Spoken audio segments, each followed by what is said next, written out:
आप सभी प्यारे प्यारे बच्चों को साइंस की पाठशाला में स्वागत है। मेरे प्यारे प्यारे दोस्तों, आ जाइए। आपका संजीव, मैं हूं आपका फिजिक्स का टीचर संजीव, और आप सभी लोगों का तहे दिल से स्वागत करता हूं साइंस की पाठशाला में। तो मेरे प्यारे प्यारे बच्चों, आज की क्लास 10th के लिए है, और क्लास 10th की ये क्लास बहुत ही शानदार होने वाली है, क्योंकि आज की क्लास में हम लोग बहुत ही बेहतरीन सा टॉपिक पढ़ने वाले हैं, बहुत ही बेहतरीन से कॉन्सेप्ट सीखेंगे और क्लास 10th की फिजिक्स का धुआं उड़ा देंगे।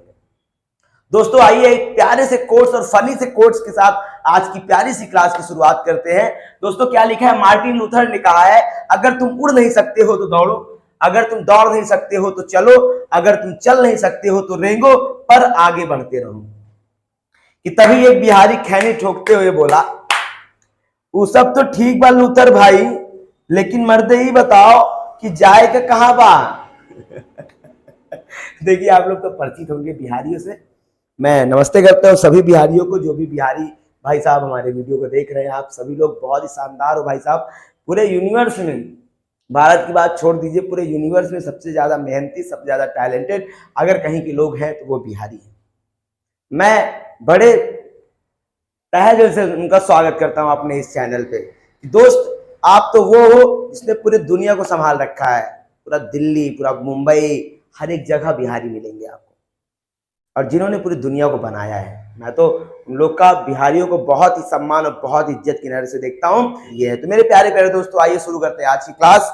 तो ये कोर्स अगर आपको अच्छा लगा हो, फनी सा कोर्स, तो प्लीज चैनल को सब्सक्राइब कर लीजिएगा, लाइक कर दीजिएगा और शेयर वेयर कर देना। चाय पिलाएंगे अपने साथ, गलत में सोचना ये चाय ही है और कुछ भी नहीं है ना। नहीं सोचो कि इस गुरुजी मार के पढ़ा रहे हैं ना, ऐसा कुछ नहीं भाई साहब। ये काली चाय है, इसको ब्लैक टी बोलते हैं और बहुत ही अच्छी होती है। थोड़ा सा नींबू, हल्का सा काला नमक और थोड़ा सा एक चटकारा आता है मसाला, उसको डाल के आप बनाइए, चाय पीजिए, फुल एनर्जी एकदम। सुबह से शाम तक पढ़ाते हैं, थोड़ा सा थक जाते हैं तो हम लोग इसी का सहारा लेते हैं कि नहीं। कुछ लोग कुछ और का सहारा लेते हैं, हम इसका सहारा लेते हैं, है ना। चलिए आज की क्लास शुरू करते हैं। बहुत अच्छी होगी दोस्तों, खत्म कर दे ये कोर्स, आपको अच्छा लगा होगा, है कि नहीं। खैनियों की तो पहचान है भाई साहब, मजा आता है इसके साथ, है कि नहीं। चलो आज की क्लास में क्लास 10th के वॉरियर्स हम लोग पढ़ने वाले हैं प्रकाश का अपवर्तन। हम लोगों ने इसके पहले की वीडियो में पूरे प्रकाश से डिटेल में पढ़ लिया है, और जिन बच्चों को अगर वो एसएससी या किसी और भी एग्जाम की प्रिपरेशन करते हैं, अगर उनको फिजिक्स साइंस पढ़नी है तो मेरे क्लास 10th की क्लास को देख सकते हैं। उनका लाइट चैप्टर बहुत अच्छे से कंप्लीट हो जाएगा, एक भी चीज में छोड़ने वाला नहीं हूं, जो हमेशा एग्जाम में पूछे जाते हैं। आज की क्लास में पहली हेडिंग होगी आपकी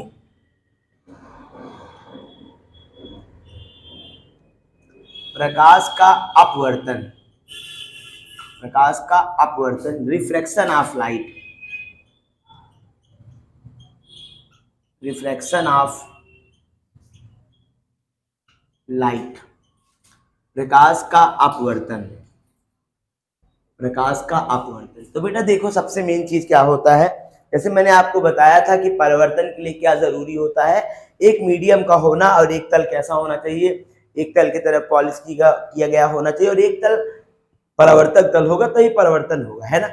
उसी प्रकार जो अपवर्तन होता है बेटा, अपवर्तन के लिए सबसे मेन क्या होना चाहिए, दो माध्यम का होना। किस माध्यम का होना, मतलब एक माध्यम नहीं होगा, दो माध्यम होने चाहिए। किसके? इसके लिए दो माध्यम का होना जरूरी होता है। आई बात समझ में। वो दो माध्यम कैसे होने चाहिए, सेम मीडियम नहीं होने चाहिए, एक अलग होना चाहिए और दूसरा अलग। एक को हम विरल बोल सकते हैं, जिसको रेरर कहा जाता है, रेरर बोलते हैं, और एक को हम सघन कहते हैं, जिसको डेंसर बोला जाता है, डेंसर बोला जाता है। आई बात समझ में। यानी माध्यम अपवर्तन के लिए क्या होना जरूरी है, दो माध्यम का होना जरूरी है। दोनों माध्यम कैसे होने चाहिए बच्चा, एक विरल और दूसरा सघन होना चाहिए, तभी क्या होगा, अपवर्तन की घटना होगी, अन्यथा अपवर्तन की घटना नहीं होगी। बहुत ही डिटेल में हम लोग पढ़ेंगे। तो सबसे पहले विरल क्या है, सघन क्या है, ये हम लोग जान लेते हैं, फिर आगे बढ़ते हैं। बेटा जैसे देखो, मैंने दो पर्सन लिए, एक ये इंसान मैंने ले लिया और दूसरा ये ले लिया। अच्छा, हम लोग क्लास में होते हैं तो हमेशा टीचर का नाम लेते हैं, लेकिन अभी इस क्लास में मैं आपको क्या टीचर का नाम लूं, क्योंकि वो भी वीडियो देखेंगे तो नाराज हो सकते हैं ना। मान लो ये एक सर है जिनके सर पे ये बाल हैं, ये क्या है, बाल हैं। आई बात समझ में? आपको चाय की पतीले में पकती, सॉरी, चाय पकती हुई जो वाष्प उड़ रहा है वो लग रहा होगा, है ना। और एक ये है जिनके सर पे बाल ये हैं। अगर मैं आपसे पूछूं बेटा कि किसके सर पर बालों के कण पास पास है और किनके सर पर बालों के कण दूर दूर है, तो जाहिर सी बात है मान लेते हैं ये कौन है, मोलू है, और ये कौन है, भोलू है। भोलू भाई साहब, जिनका नाम हो बुरा मत मानना, आप लोग बुरा मत मानना भाई, ठीक है। क्योंकि भाई साहब अब बुरा भी मान जाओगे तो हमारा क्या बिगाड़ लोगे, ज्यादा से ज्यादा क्या करोगे, अनसब्सक्राइब कर दोगे। ऐसा मत करना दोस्त, ऐसे ही पढ़ाने के लिए कह रहे हैं हम। ये मोलू है, ये कौन है, भोलू है। इनके सर पे बालों के कण क्या है बच्चा, विरल है। इनके सर पे बालों कण क्या है, सघन है। यानी इनके सर पे बालों कण दूर दूर है, इनके सर पे बालों कण पास पास है। तो हम कह सकते हैं जहां पे कण क्या हो, कण दूर दूर हो, कण क्या हो बच्चा, दूर दूर हो, उन्हें हम लोग क्या कहते हैं, विरल कहते हैं। उन्हें विरल माध्यम कहते हैं, माध्यम कहते हैं। आई बात समझ में? और जहां पे कण पास पास हो, क्या हो बच्चा, पास पास, वो वाला पास पास नहीं जो गुमटी पे मिलता है ना, पास पास हो, ठीक है, उन्हें हम लोग क्या बोलते हैं, सघन माध्यम कहते हैं, डेंसर मीडियम कहते हैं। समझ में आया कि नहीं आया बच्चा लोग? अच्छा एक चीज और याद रखना, जरूरी नहीं है कि ये, अब क्या होगा, मान लो एक और पर्सन मैं लेके आऊं, एक ये हम लेके आए, ये चाचा जी हैं, अब इनके सर पे बालों कण केवल ये हैं, मान लीजिए। अब बताओ अगर इनके दोनों के बीच में कंपैरिजन करूं तो अब बताओ विरल कौन होंगे, सघन कौन होंगे? भाई साहब इसके कंपैरिजन में इनके सर पे बाल के कण और दूर दूर है, तो ये हो जाएंगे विरल और ये हो जाएंगे सघन। मतलब सघन और विरल हमेशा दो माध्यम के सापेक्ष ज्ञात किया जाता है। जरूरी नहीं है कि कोई एक मीडियम अगर ये है, हो सकता है इनसे ज्यादा कोई मिल जाए। वो आप टेंगे टेंगे वाला वीडियो देखा होगा, देखे जरूर होंगे क्योंकि बहुत खतरनाक है। आप टेंगे टेंगे वाले के सर पे देखे हो ना, बाल कितने होते हैं, जो खतरनाक, इनसे ज्यादा बाल। भाई साहब उसकी तो कहानी और खत्म, मुझको नहीं लगता कि उससे ज्यादा किसी के सर पे बाल होंगे, है कि नहीं। तो भाई साहब ये हुए, ये सघन और विरल, समझ में आया ना। विरल कण कण दूर दूर होंगे, उन्हें विरल माध्यम, कण पास पास होंगे, उन्हें सघन माध्यम। सघन और विरल हमेशा एक दूसरे के सापेक्ष ज्ञात किया जाता है, और कोई भी दुनिया में कोई चीज बहुत ज्यादा सघन नहीं है ना तो बहुत ज्यादा विरल है ना, एक न एक दूसरे के रिस्पेक्ट में हमेशा, है कि नहीं। चलो इतना नोट करो दोस्तों, जो नोट करना है। फिर हम लोग प्रकाश का अपवर्तन पढ़ते हैं, खत्म कर दूं। भाई भोलू, भाई मोलू, आप घर जाइए, नहीं आपकी मम्मी आपको ना लतिया देंगी। मम्मी मम्मी से बच के रहो, थोड़ा सा दूर, डिस्टेंस डिस्टेंस मेंटेन करके कोई कांड करके आओ घर में, तो हमेशा इस बात का याद रखना कि मम्मी पापा आपसे कितने दूर पे हैं, उनकी जो कंटाप है उसके रेंज से बाहर रहिए, इतने, है कि नहीं। और दौड़ने के लिए एकदम ताकते पर रहिए कि किसी भी वक्त आपको चहेटा जा सकता है, इसका हमेशा ध्यान रखिए, ठीक है। और ये मम्मी पापा कौन बताना कि गुरुजी हमारे ये सब सिखाते हैं, नहीं कहेंगे इनका वीडियो तो एकदम मत देखना, बहुत हरामी टीचर है कि नहीं। चलो ये हमने क्या लिया बेटा, दो मीडियम लिए, एक ये फर्स्ट मीडियम है बच्चा और एक सेकेंड। आई बात समझ में? सपोज दैट फर्स्ट मीडियम विरल का माध्यम है और सेकेंड मीडियम सघन का माध्यम है, हमको पता नहीं कौन कौन है कौन कौन नहीं है। होता क्या है बेटा, सुनिएगा, जब कोई प्रकाश की किरण, जब कोई प्रकाश की किरण कहां से, विरल माध्यम से, यानी फर्स्ट मीडियम से, ठीक है। अब ये क्या हो जाएगा, इसके परपेंडिकुलर जो ये काल्पनिक रेखा खींची जाएगी, जिसको हम डॉटेड लाइन से दिखा रहे हैं, इसको बोला जाता है अभिलंब, नॉर्मल। क्या बोलते हैं बेटा इसको, अभिलंब। क्या बोला जाता है इसको, अभिलंब। आई बात समझ में कि नहीं, ये अभिलंब है। क्या है बच्चा, ये अभिलंब, ठीक है। ये एंगल बन रहा है, एंगल आई। होता क्या है बेटा, जाना चाहिए इसको ऐसे, जाना चाहिए इसको कैसे, ऐसे जाना चाहिए, है कि नहीं। इसको ऐसे जाना चाहिए, इसको कैसे जाना चाहिए, ऐसे जाना चाहिए।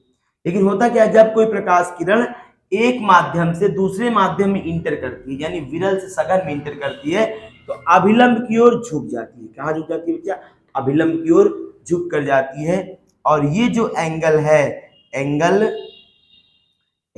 आर, ठीक है, ये बेटा सुनिएगा, ये जो हो बन गया, ये होता है क्या? प्रकाश का अपवर्तन। ये आपतित किरण है, आपतित किरण है। ये क्या है बच्चा? ये आपतन बिंदु है, आपतन बिंदु है। ये क्या है? अपवर्तित किरण है, किरण है। ये आपतन कोण है, आपतन कोण है। ये परावर्तन अपवर्तन कोण है, अपवर्तन कोण है। नोट करिए बेटा इतना। ये फिगर बनाओ तो मैं इसमें लिखाता हूं कुछ, इसकी परिभाषा हम लोग लिखेंगे, है कि नहीं? बहुत ही सुंदर और बहुत ही आसान शब्दों में हम इसकी परिभाषा लिखेंगे। मैं बोल दूंगा, आप लोग लिख लेंगे कि नहीं लिख लेंगे, ये बताओ। इसकी परिभाषा, बहुत प्यारे बच्चे हो आप लोग, तो हम बोल दें और लिख लीजिए, ठीक है? बहुत ही प्यारे प्यारे हो आप सर, प्यारे प्यारे बोल के आप हमसे ज्यादा काम करवा लेते हैं। ऐसा कुछ नहीं दोस्त। चल फिगर बनाओ तो फिर लिखाते हैं, तब तक इंक डाल लूं मैं। तेरे नैना मेरे नैनों की जो भाषा, बोले बोले मुझे प्यार हुआ, या होले होले। ऐसा कुछ नहीं हुआ है लाला। चलो चलो चलो चलो बोले। अच्छा हम बोल देते हैं, है ना? क्या बोलेंगे? सुनिएगा बेटा, कि जब कोई प्रकाश की किरण, जब कोई प्रकाश की किरण, है ना? आज हमारे एक स्कूल में जो है एक बच्ची थी क्लास 8 की, उनका नाम आशा किरण था। हमको जो है सुनकर थोड़ा अच्छा लगा कि नाम भी कितने प्यारे रखे गए हैं। उनके घर में 2 बच्चों का नाम रखा गया है, आशा किरण, लेकिन संयोगवश उनके घर में एक ही बच्ची हुई। पापा ने कहा दोनों नाम इनको दे दो, आशा किरण, आशा की किरण। समझ में आई बात? तो यहाँ पे क्या लिखेंगे सुनिएगा, जब कोई प्रकाश की किरण किसी एक माध्यम से दूसरे माध्यम में प्रवेश करती है तो अपने वास्तविक मार्ग से थोड़ा सा विचलित होकर जाती है। प्रकाश के विचलित होने की इसी घटना को, इसी फिनोमिना को प्रकाश का अपवर्तन कहते हैं। लिख लो बेटा। देखो अपवर्तन के 2 नियम होते हैं बच्चा। अपवर्तन के नियम, अपवर्तन के नियम में लिखेंगे, पहला नियम क्या होगा बच्चा? आपतित किरण, अपवर्तित किरण और अभिलंब और आपतन बिंदु, ठीक है? मतलब ये बोल सकते हैं हम लोग, आपतित किरण, अपवर्तित किरण और अभिलंब तीनों आपतन बिंदु पर होते हैं। क्या? आपतित किरण, अपवर्तित किरण, अपवर्तित किरण, अभिलंब व आपतन बिंदु,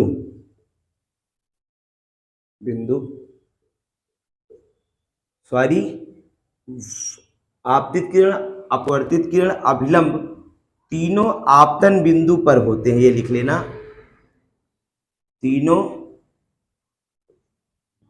आपतन बिंदु पर होते हैं, पर होते हैं। चलिए दूसरा नियम क्या होता है बेटा? देखो, इसको बोला जाता है साइन आई। क्या बोलते हैं? साइन। क्यों? कोज्या, ये जो आई है एंगल बन रहा है ना, किसके लिए रिप्रेजेंट कर रहा है? देखो लंब, ये क्या है? अभिलंब है, लंब।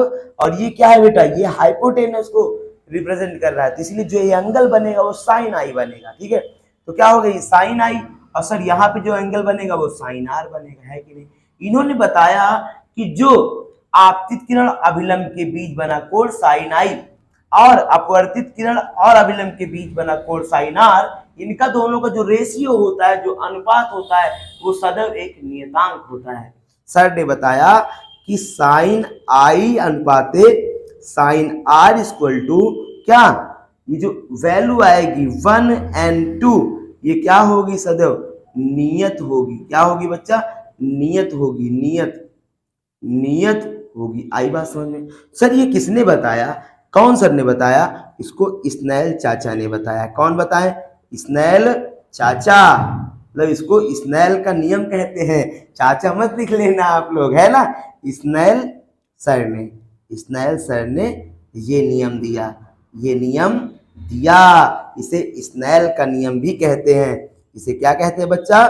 स्नेल का नियम भी कहते, भी नहीं, स्नेल का नियम कहते ही हैं भाई साहब। अच्छा एक चीज और बताएं, राज की बात बताऊं आपको। राज पिक्चर की नहीं, राज की बात बताते हैं कि बेटा देखो, ये जो sine I upon sine R है, काम तो कई जगह आएंगे, लेकिन स्नेल सर का नाम दोबारा नहीं सुनने को मिलेगा। बेचारे लगता है उसके बाद जो है पता नहीं कहाँ चले गए। अच्छे आदमी थे, छोटा सा नियम दिया और ज्यादा कठिन भी नहीं है ना, बहुत सिंपल है। साइन आई अनुपात साइन आर बराबर 1n2 या n सदैव क्या होता है? नियतांक होता है। बहुत अच्छे थे, बहुत प्यारे प्यारे थे। न्यूटन सर से तो अच्छे थे।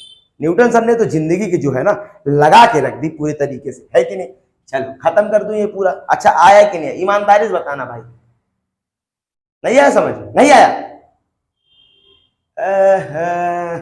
झूठ बोल रहे हो तुम लोग, झूठ ना बोलो जरा सा।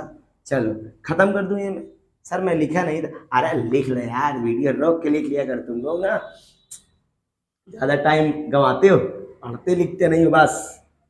चलो थोड़ा यार काला काला काहे हो रहा है? काला क्रीम लगा दे का, काला ना हो भैया।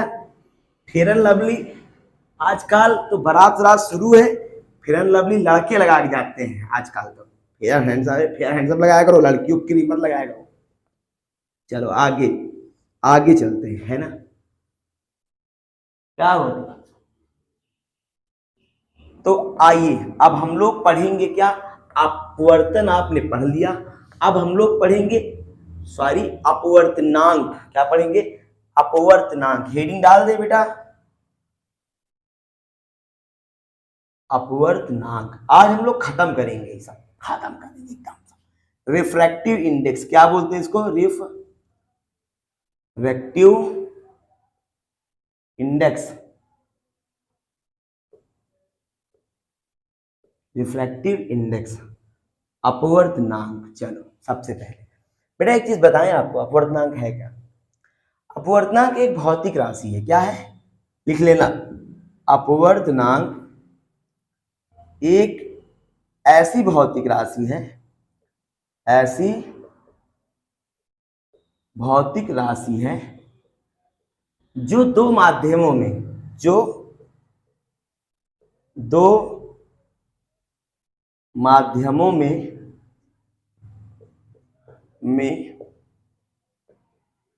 प्रकाश की चाल का अनुपात बताती है। अनुपात बताती है, ठीक है। अपवर्तनांक क्या है बच्चा? एक फिजिकल क्वांटिटी है, भौतिक राशि है, जो क्या बताएगी? दो माध्यम में प्रकाश की चाल का अनुपात बताएगी। सर जी बहुत अच्छा। अच्छा एक काम करते हैं, हम लोग कुछ पॉइंट में लिखते हैं। पहले नंबर में बच्चा लिखो, इसे जो है हम लोग n से प्रदर्शित करते हैं, n से प्रदर्शित करते हैं। बस एक चीज ध्यान रखना है, ये जो n होगा वो थोड़ा सा लंबा होगा, ये ऐसे, ठीक है। दूसरे नंबर में बच्चा होता क्या, जैसे n ये लिख दिए हम ना, जिसका निकालना हो उसको यहाँ लिखा जाता है, और जिसके सापेक्ष निकालना हो उसको यहाँ लिखा जाता है। आई बात समझ में कि नहीं आपको? तीसरा देखो, थोड़ा समझ लेते हैं। मान लो ये, अब ये लिखा है हवा के सापेक्ष, हवा के सापेक्ष पानी का अपवर्तनांक। किसका? पानी का अपवर्तनांक। इसको कैसे लिखेंगे बेटा? देखो ध्यान से, हमने n लिखा, किसको निकालना है? पानी का अपवर्तनांक यानी W, और किसके रिस्पेक्ट में? हवा के। क्या लिख देंगे? ANW, है कि नहीं? समझ में आया कि नहीं आया? एक और आप करो। लिखा है बेटा पानी के सापेक्ष कांच का अपवर्तनांक। किसका? कांच का अपवर्तनांक। चलो इसको लिख के दिखाओ। मान लो ये n लिखा है ना, किसका निकालना है, कांच का, क्या हो जाएगा g, और किसके रिस्पेक्ट में, पानी के, तो WNG क्या हो जाएगा बेटा, WNG। समझ में आया कि नहीं आया इतनी चीजें? चलिए नोट करिए तो आगे चलते हैं।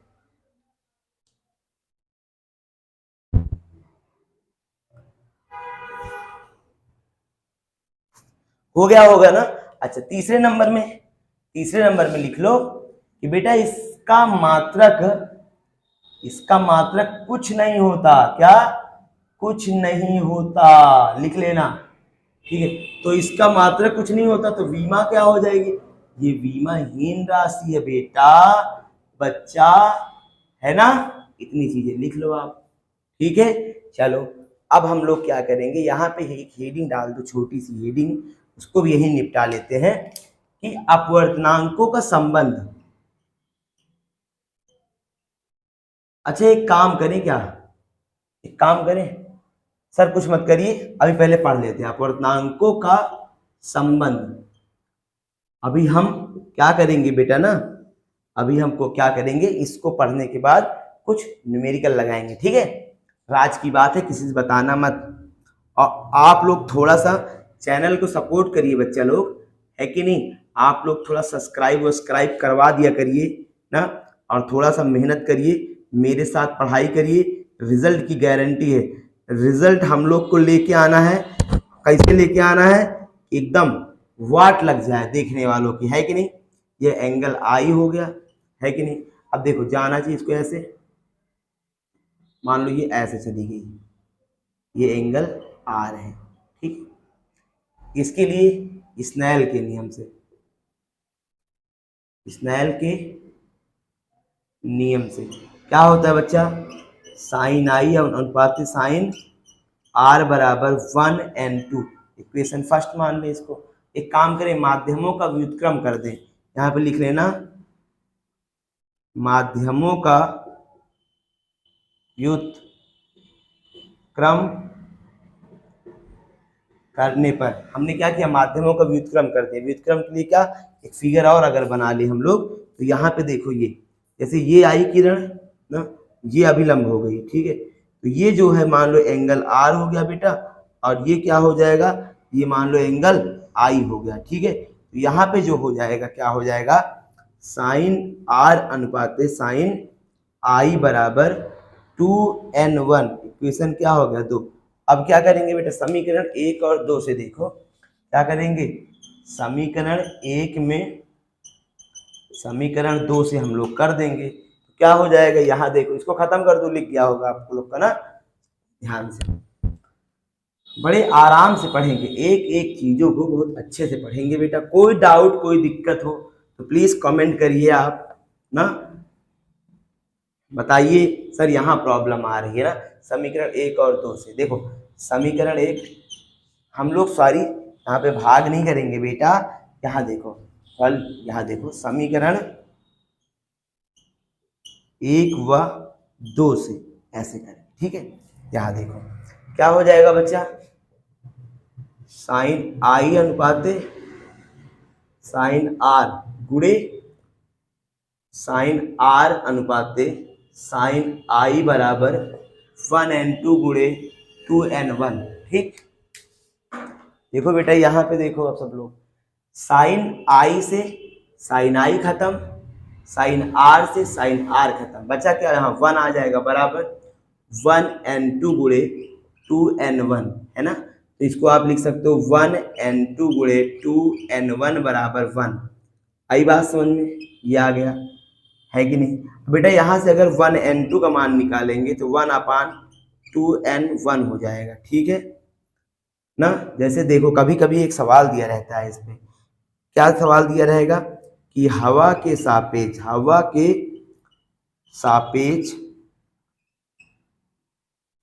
कांच का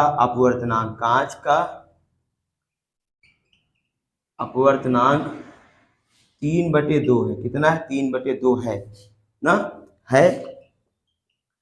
तो कांच के सापेक्ष, किसके, कांच के सापेक्ष हवा का अपवर्तनांक बताओ, हवा का अपवर्तनांक बताओ।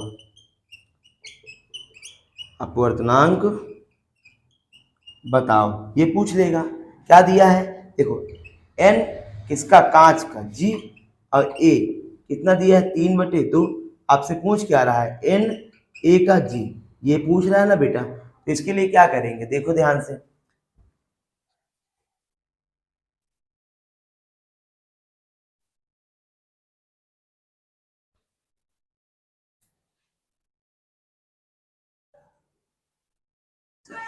इधर देखो बेटा क्या करेंगे, देखो दिया क्या है ए एन जी, हमको जी एन ए का मान निकालना है ना। देखो क्या दिया है, ए एन जी गुणे G N A, G N A बराबर कितना, 1 है ना। हमको मान कितना दिया है, ए एन जी का मान दिया है, कितना दिया है। अभी हमको चाहिए ये जी एन ए का मान चाहिए, क्या कर देंगे 1/ए एन जी आ जाएगा। जी एन ए बराबर 1, एन जी की वैल्यू कितनी है 3/2, ये ऊपर चला जाएगा। जी एन ए बराबर 2/3, ये आ जाएगा आंसर। कोई दिक्कत, ऐसे ही सवाल आएंगे नॉर्मल नॉर्मल ना। चलो नोट कर लो, तो आगे चलते हैं हम लोग। हो गया होगा,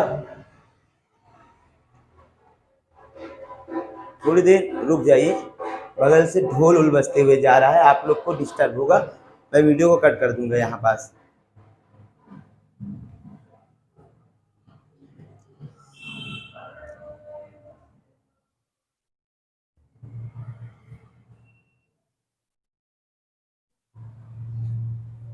चले गए, ठीक है, चलो आ जाओ, खत्म कर दो ये पूरा, मैं हो गया होगा आप लोग को ना।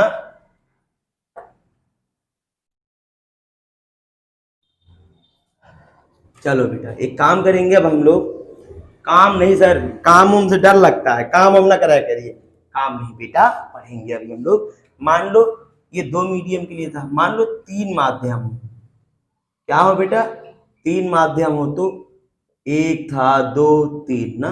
कैसे करेंगे इधर देखिए, 1 से 2, 2 से 3, 3 से 1 ना। मान लो क्या लिखा है 1n2 गुणे 2n3 गुणे 3n1 बराबर 1 हो जाएगा। 3 माध्यम के लिए ये हो जाएगा। आई बात समझने की नहीं बेटा लोग। अगर मान लीजिए 4 माध्यम दिए हो, क्या 4 माध्यम दिए हो, 4 माध्यम के लिए मान लो 1 2 3 4, तो 1n2 2n3 3n4 और 4n1 ना। 1n2 गुणे 2n3 गुणे 3n4 गुणे 4n1 बराबर 1, ये आ गया, ये 4 माध्यम के लिए हो गया ना। तो होता क्या है बेटा, मान लीजिए दिया है, क्या दिया है सुनिएगा, इसे दिया रहता है क्या, जी एन डब्ल्यू है ना, ये दिया है, इसको हम लोग लिख सकते हैं एन डब्ल्यू अपान में एन जी, और कोई न कोई रिस्पेक्ट लगा देते हैं, ये फार्मूला ऐसे बन गया। जैसे दिया होगा, क्या दिया होगा बेटा, सपोज दैट हवा के सापेक्ष, हवा के सापेक्ष कांच का अपवर्तनांक, कांच का अपवर्तनांक, फिर दिया होगा बेटा हवा के सापेक्ष, सापेक्ष जल का अपवर्तनांक, मैं सिखा रहा हूं ये सीख लो बस आप लोग, अपवर्तनांक। फिर पूछ लेगा आपसे कि कांच के सापेक्ष, कांच के सापेक्ष जल का अपवर्तनांक बताओ, अपवर्तनांक बताओ, ये आपसे पूछ लेगा बेटा। तो कैसे करेंगे मेरी बात सुनिए, पहले हवा के सापेक्ष कांच का, यानी n इसका, कांच का किसके रिस्पेक्ट में, एक है कि नहीं। फिर पूछ लेगा आपसे हवा के सापेक्ष जल का, तो W हो गया और ये G हो गया। और फिर आपको निकालना क्या है, कांच के सापेक्ष जल का, है कि नहीं, कांच के सापेक्ष। तो इसको कैसे लिखेंगे देखिए, N W ऊपर और नीचे Ng, और फिर रिस्पेक्ट लगा दीजिए। तो ये जो आ गया बेटा, इसी में वैल्यू पुट कर देना, एक बार इसकी वैल्यू एक बार इसकी वैल्यू, तो आंसर आ जाएगा। कोई दिक्कत आप लोगों को, नोट करिए। तो आइए इसमें कुछ न्यूमेरिकल कराते हैं आपको अच्छे अच्छे, है कि नहीं, 1 2 4 कराएंगे, जिससे कि आपको ये कॉन्सेप्ट क्लियर हो जाएगा, फिर आगे चलेंगे, है कि नहीं। अच्छी है क्लास, मजा आ रहा है, चलो खत्म कर दूं पूरा मैं? ठीक है सर, खत्म कर दीजिए। यस।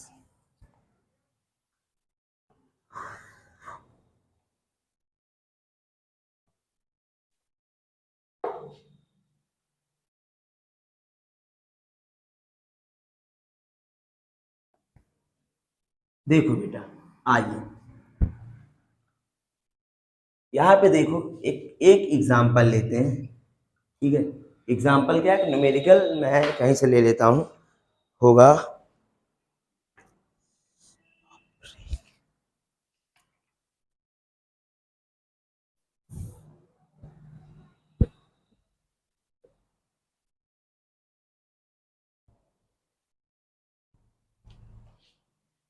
चलो छोड़ो, एक करते हैं। देखो, यदि हवा के सापेक्ष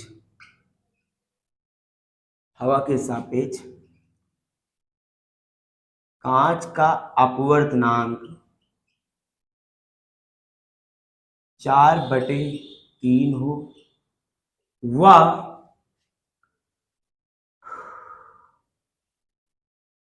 हवा के सापेक्ष जल का अपवर्तनांक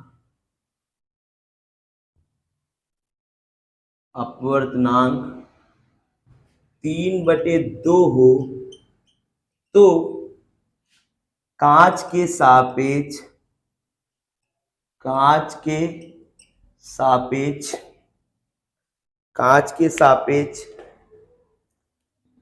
सापेक्ष जल का अपवर्तनांक ज्ञात करो। ये है सवाल। कैसे करेंगे, ध्यान से देखो, इसको सॉल्व करते हैं। देखो बेटा, होता क्या है, यदि हवा के सापेक्ष कांच का अपवर्तनांक, किसके सापेक्ष? हवा के सापेक्ष कांच का अपवर्तनांक,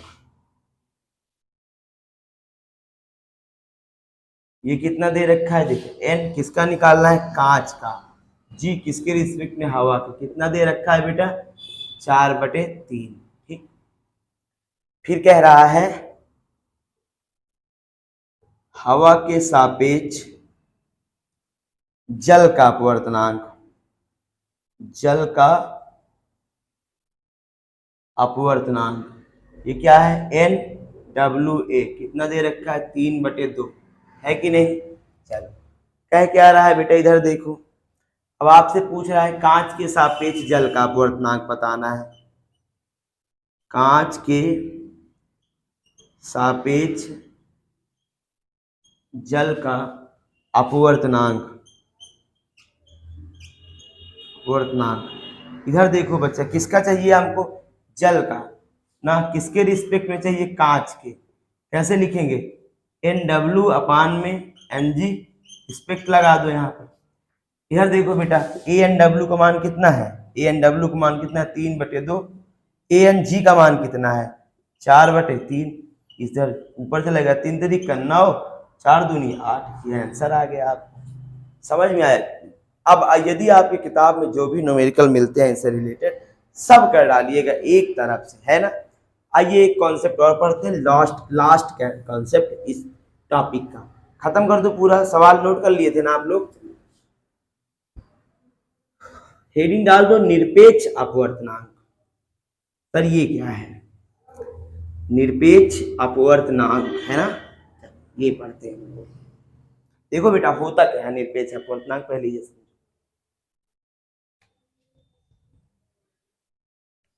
चल नहीं रहा है सही से। निरपेक्ष अपवर्तनांक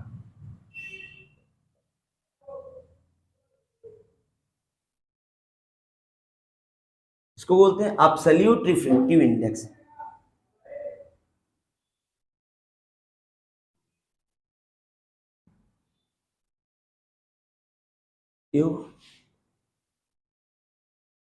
एब्सोल्यूट रिफ्रैक्टिव इंडेक्स, निरपेक्ष अपवर्तनांक क्या होता है बेटा, ये समझो सबसे पहले। बच्चा, ये जो अपवर्तनांक होता है, यह हमेशा निर्वात के सापेक्ष ज्ञात किया जाता है। इसमें क्या होगा सुनिएगा, निरपेक्ष अपवर्तनांक में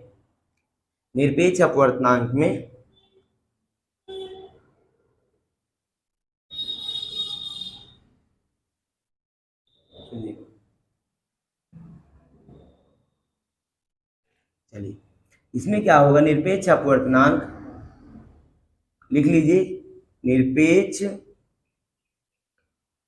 अपवर्तनांक सदैव निर्वात के सापेक्ष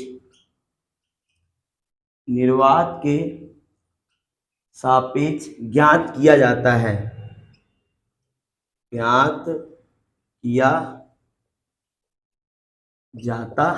याद रखेंगे, ठीक है। अगर कोई पूछे नॉर्मली तो ये हमको बताना है, निरपेक्ष अपवर्तनांक सदैव किसके सापेक्ष, निर्वात के सापेक्ष ज्ञात किया जाता है। अच्छा बेटा, इसे भी n से प्रदर्शित करते हैं, n से प्रदर्शित करते हैं, ठीक है। थोड़ा हम इंक डाल लें, तब तक आप लोग जो है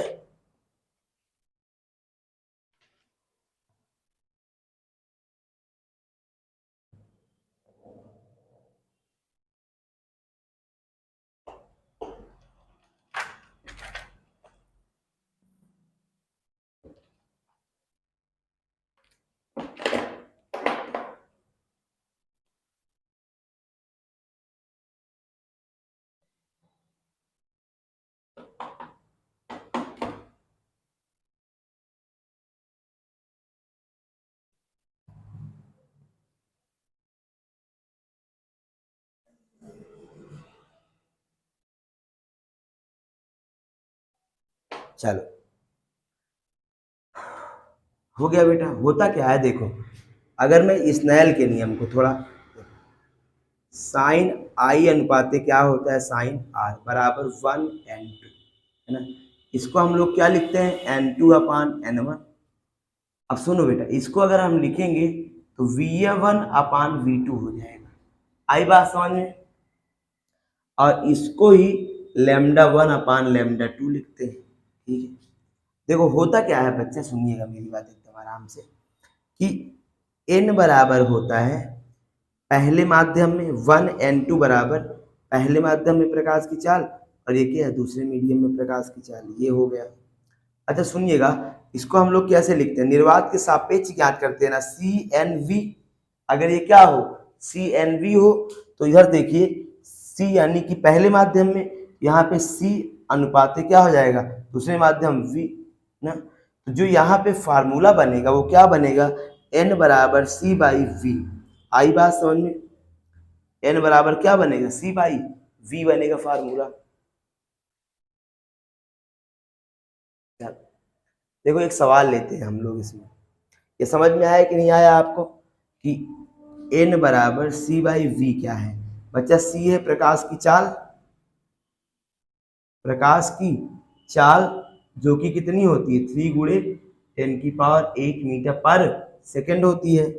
और बच्चा V क्या है, माध्यम में प्रकाश की चाल है कि नहीं। और n क्या है, अपवर्तनांक है, क्या है, अपवर्त। कोई दिक्कत यहाँ तक किसी बच्चे को, नोट कर लो इतना। आइए कुछ सवाल करते हैं इसमें।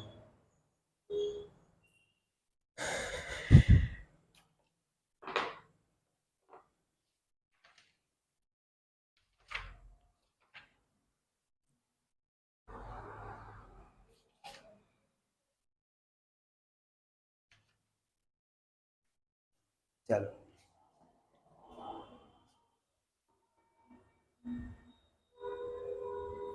एक सवाल यहाँ लिख दें, कर लिया जाए। एग्जाम्पल एक लेते हैं,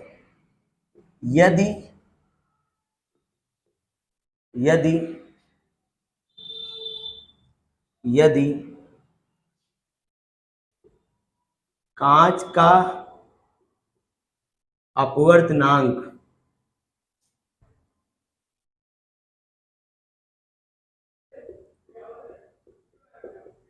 अपवर्तनांक 1.5 हो तो कांच में प्रकाश की चाल बताओ। आपसे ये सवाल दे रखा है ना। देखो, यदि कांच का अपवर्तनांक n बराबर 1.5 दे रखा है, कांच में प्रकाश की चाल को v से हम लोग फाइंड करेंगे। हमको c बराबर 3 गुणे 10 की पावर 8 मीटर पर सेकेंड पता होता है कि नहीं। क्या लगाएंगे, n बराबर c बाई v लगाएंगे बेटा। n का मान कितना है, 1.5 है। c का मान 3 गुणे 10 की पावर 8 मीटर पर सेकेंड है। अब बच्चा v का मान हमको ज्ञात करना है। अगर हम v निकालेंगे, ये 3 गुणे 10 की पावर 8 हो जाएगा, बटे में क्या आएगा 1.5, दशमलव हटाओ, 0 बढ़ा दो, तो v बराबर कितना हो गया 30 गुणे 10 की पावर 8 बटे में 15, 15 दूना 30, क्या आ गया v बराबर, यहाँ देख लीजिए v बराबर आ गया 2 गुणे 10 की पावर 8 मीटर पर सेकेंड। यानी कांच में प्रकाश की चाल कितनी होती है, 2 गुणे 10 की पावर 8 मीटर पर सेकेंड। तो बेटा ये रही आज की क्लास। इस क्लास में हम लोगों ने आपको अपवर्तनांक, ठीक है, अपवर्तनांकों का संबंध और निरपेक्ष अपवर्तनांक के बारे में बात की है। अगर ये क्लास अगर आप लोग को अच्छी लगी हो तो प्लीज चैनल को सब्सक्राइब शेयर कर दीजिएगा दोस्तों। हम लोग अब रेगुलर क्लास 10th की फिजिक्स, क्लास 12th की फिजिक्स और मैं आप लोगों को क्लास 10th की सोशल साइंस भी इसी चैनल पे पढ़ाने वाला हूँ। तो मेरे प्यारे प्यारे दोस्तों, हंसते रहिए, मुस्कुराते रहिए, पढ़ते रहिए और मन लगाकर अच्छे से खाना खाइए, खुश रहिए। मम्मी पापा भाई बहन सबकी बात मानिए, सबको प्रेम दीजिए, यही जीवन है, ठीक है। बाकी very very happy good night दोस्तों, थैंक यू। मिलते हैं नेक्स्ट क्लास में आप लोगों से।